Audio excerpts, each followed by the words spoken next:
આજરોજ અમને એવી માહિતી મળી છે કે અમારા પીછલ્લા વોર્ડના ચોથા ઉમેદવાર ઇન્દુબેન પરમાર એમણે ફોર્મ પરત ખેંચેલું છે. સવારના 9:30 વાગ્યા સુધી અમારા કોન્ટેક્ટમાં હતા. ત્યારબાદ એમના ફોન સતત સ્વિચ ઓફ આવતા હતા. અમને માલુમ છે એટલે અમે અહીંયા બહુમાળી ભવન આવ્યા ત્યારે અમને ખબર પડી કે ભાઈ ફોર્મ પાછું ખેંચી અને એને કંઈક અજ્ઞાત સ્થળે લઈ જવામાં આવ્યા છે. આની પહેલાં કાંઈ ઇન્દુબેન સાથે કાંઈ કોન્ટેક્ટ થયો એવું કાંઈ? એવી અમને કોઈ જાણ કે માહિતી નથી ઇન્દુબેન સાથે કોન્ટેક્ટ થયો. કેમ કે સવારના કાલ સાંજે અમારી સાથે પીછલ્લા વોર્ડમાં જે એમનો મૂળ જ્યાં રહે છે ત્યાં પ્રચારમાં હતા ડોર ટુ ડોર, અને આજે સવારે 9:30 વાગ્યા સુધી અમારા કોન્ટેક્ટમાં હતા, પણ અચાનક એ ક્યાં જતા રહ્યા એ ખબર નથી. બીજી કાંઈ આને ઓફર આપવામાં આવી હોય એવું?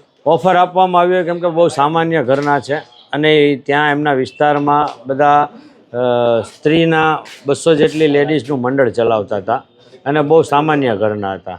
અને આમ પણ ભારતીય જનતા પાર્ટીનું અત્યારે નશામાં ચૂર હોય અને એ લોકોની અત્યારે રણનીતિ છે કે કોઈ પણ સંજોગોમાં સત્તા છોડવી નહીં. એટલે એ લોકોએ કોઈપણ જાતનું લાલચ, પ્રલોભન, દાગ, દબાણ, ધમકી આપી અને ઇન્દુબેન પાસે આવું કરાવ્યું હોય એવું અમને જાણ છે.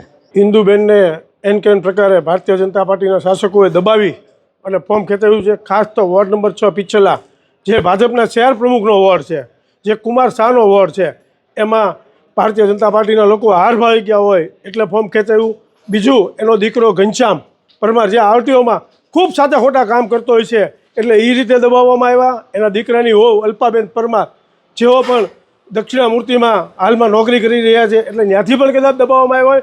એન કેન પ્રકારે દબાવી અને પૈસાના પ્રલોભન આપી અને આ ભારતીય જનતા પાર્ટીના શાસકોએ હલકી રાજનીતિ કરી છે, ખેલદિલીની રાજનીતિ નથી કરી. ભાજપના લોકો પીછલામાં હાર ભાવી ગયા હોય.